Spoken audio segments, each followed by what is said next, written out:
Hello everyone and welcome to CrossGen Gaming, where I am super duper excited to announce that we are in the process of remaking all of our old episodes. I am so excited because man, I just want you to feel like you're really in the episode, that you're right next to me, sitting on that couch. I want you. That is my true vision for these episodes, and we haven't gotten there, but now we can. We don't need to do that. We already have their episodes are up, and people can watch them right. Well, you don't need to do anything. They're fine. Shut up. Shut up. Shut up. All right, I'm joking. We're not actually doing that. But even though we may not be remaking our old episodes, it sure seems like every video game company wants to cash in on their older games by either remaking them or remastering them for modern systems. Which does beg the question, what is a remake and how is it different than a remaster? Ah, the age-old question. Ever since Remake came out in 2001, baby. 2001, 2002, on the GameCube. Oh, okay. There's new age brain not understanding what that joke was. It's remake, like Resident Evil. Come on. Yeah, I got it. I'm with you now. Go back to Fortnite, you baby. I hate that game. Go back to Destiny 2, you baby. There you go. Now you're with me. But before we dive into all of that, be sure to give this video a like, subscribe, and make sure to hit that bell to be notified of when we post new content. To help us make sense of all this weird nonsense video game jargon, we've got our very own, very old elder gamer, Johnny Boy, with us. Johnny Boy, tell us about it. I would be offended by you calling me elder, but I am, and I've played so many remakes at this point. It's like half my collection is just remakes because, you know, I gotta have RE4 in as many different ways as possible. So in fact, the closet there's one closet that's just the regular games, and then a separate closet that's called the remake closet. It's just remakes and remasters, and I have them organized, but I'm not gonna tell you how. Oh, that's so mean. That's so mean. So while the concepts of remakes and remasters is nothing new, Naughty Dog seems to have kicked the proverbial hornet's nest of gamer rage yet again with the release of The Last of Us Part 1 on September 2nd. They've got a direct feed to that gamer rage. Man, it's just... every time I hear Last of Us... They've just figured out a way to make everyone as angry as possible while also making really, really good stuff. So whatever, I guess. That's fine. Initially announced during Summer Game Fest, The Last of Us Part 1 claimed to be, quote, a total overhaul of the original experience, faithfully reproduced but incorporating modernized gameplay, improved controls, and expanded accessibility options.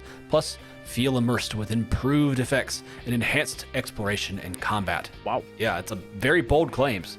Considering the pedigree of Naughty Dog and, well, the Last of Us franchise, fans were justifiably excited about playing through the harrowing journey of Joel and Ellie with massive graphical and gameplay improvements. But details about exactly what improvements would be made weren't really given during the announcement, other than Neil Druckmann saying, yeah, we're rebuilding it. Yeah, okay. I mean, that makes sense. You can't just like throw everything you got in the first announcement. You got to trickle it a bit. I can get that. Tease them out a little bit, even though it is coming out in like 3 or 4 months because they announced it in June. They did do that. that is a thing that happened. But about a month later, in late July, PlayStation posted a video called The Last of Us Part 1, a rebuilt for PS5 features and gameplay trailer, which is getting a little too close to a modern JRPG title. Watch yourself, PlayStation. It's like Tetsuya Nomura named that that video for them. They brought him on just for that. This video featured developers of the game discussing all of the improvements that they had made, including haptic feedback on the DualSense controller, more realistic facial expressions, smarter AI for enemies and allies, and spectacular accessibility options, just to name a few. Wow. Around this time, though, viewers started to notice just how similar the remake looked to the original game, both in its cutscenes and, perhaps most importantly, the gameplay. But since The Last of Us Part 2 featured significantly improved combat and exploration, shouldn't this remake of the first game, built in the same engine, feature the same improvements? Well, not exactly. Upon release, reviews for The Last of Us Part 1 seem to generally agree on a few points. 1, the game is absolutely stunning and a must-play for anyone who hasn't experienced it yet. 2, the improvements are pretty surface level and don't really change the experience. And I think most importantly, 3, $70 might be a bit too much for most people to justify if they've already played the original or the already existing remaster, which can play on PS5 and was $10 like a month ago. $70? Oh, jeez. $70 for it's new. It's new, Dylan. Sure is. They made the irises change. They made the irises bigger, and you can see the cool wrinkles in Joel's face. And they made Tess older. Let's go. That's what I've been asking for. Number one want on the list. Check. Number 1, Tess too young. Gotta make her old. Make old like Joel. But the big question is, so what? Last of Us is a fantastic game, and Naughty Dog have done a really great job of porting the game to a new engine. So what is the issue? Well, we don't really have an issue with the game being released. I mean, more games available to more people is always great. It sure does seem that calling the game a remake is not super justified, especially considering it's basically the exact same thing, but prettier. Yeah, hey, it's prettier. Interestingly, another remake, actual quote-unquote remake, was released just a few days before The Last of Us Part 1, Destroy All Humans 2, Reprobed. Yes, that's what it's called. What? That's not a typo. That's not it's an alien game, so you know the probes for you get it. Do you get it? Yeah. Initially released in 2006 on the Xbox and PS2, Destroy All Humans 2 became a bit of a cult classic in the ever-growing GTA clone genre that we now know is just basically every game. Because every game is an open world game, and you have to be able to stealth, you have to be able to kill, and then do whatever you want, really. Even if it's like you got to be able to hack in some way, there's gonna be a skill tree. Yeah, like I would deny it and I would say no, but then, oh hey, look at that, Sonic Frontiers. Hey, look at that. There it is. Following the mildly successful launch of the Destroy All Humans remake back in 2020, a remake of the sequel was a no-brainer. It's funny because you would take their brains for the developer of Black Forest Games, and reviews have generally been positive. But again, so what? Well, the interesting wrinkle in all of this is exactly how much of a remake Destroy All Humans 2 Reprobed actually is versus how much it costs. Destroy All Humans 2 Reprobed was built in an entirely new engine with entirely new assets, with entirely new gameplay, with revamped cutscenes, all at a budget price of $40.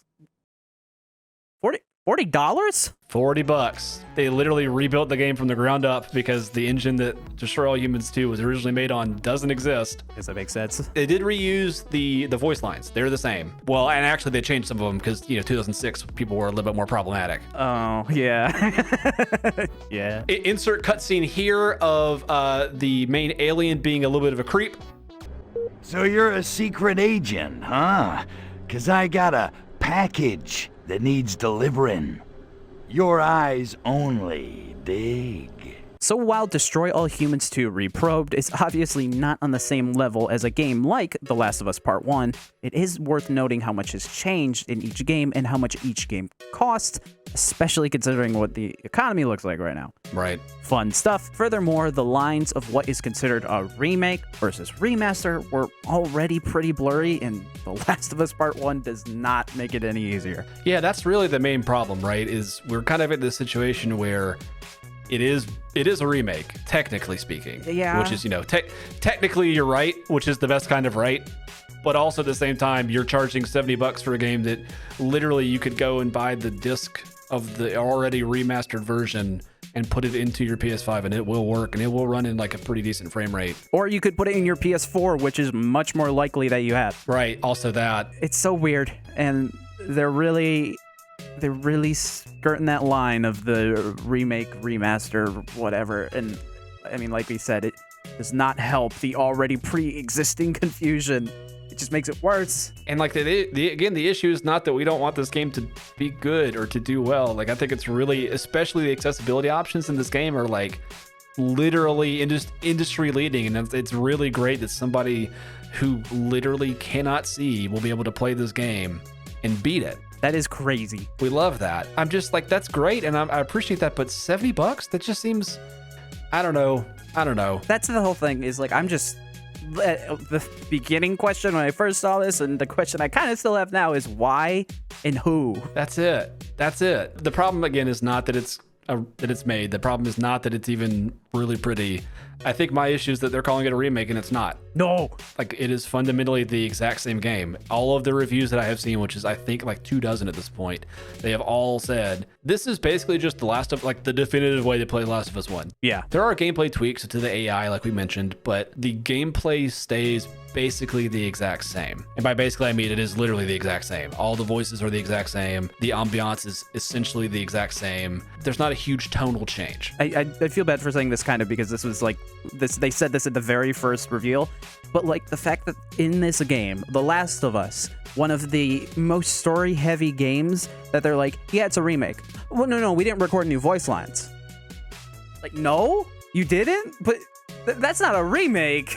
The problem is they didn't really need to. They were already like the issue is when this game came out, they were already like 10 years ahead of where everyone else was. Yeah, I mean, I guess. To me, it doesn't justify the price. Yeah, it seems like this is only for the die-hard fans who will literally buy it no matter what, or for someone that hasn't played it yet and has a PS5 and has $70 to just throw on and prefers to do that than spend $10. So like, that is a minuscule amount of people. But those are just our thoughts and opinions. We would love to hear your thoughts and opinions. Do you guys think that The Last of Us Part 1 is a remake or a remaster? It's a remaster. Is $70 too much for a game that came out 9 years ago? Let us know in the comments down below. Also, if you enjoyed this episode, please be sure to give it a like and subscribe so that you don't miss out on any of our future videos. Dylan, where can they find more of you? They can find me on YouTube, TikTok, and Twitter at The Dylan Machine, where I post clips of me doing stuff on Destiny, because I have a lot of clips. There's going to be a lot more in February. So much more in February. But on Twitter, I also like to talk about Destiny, of course, and Sonic. Switch it up a bit. But that's about it. Don't expect much more. Where can they find you, John? You can find me on YouTube, where I stream Mondays and Wednesdays at 7 p.m. Eastern. I also post shorts reviewing the games that I've played recently, and I'm working on some longer form content to post monthly, just kind of about gaming in general. Ooh. Games. But we'll see you all in the next generation. Bye-bye. Don't get remade. Don't turn around.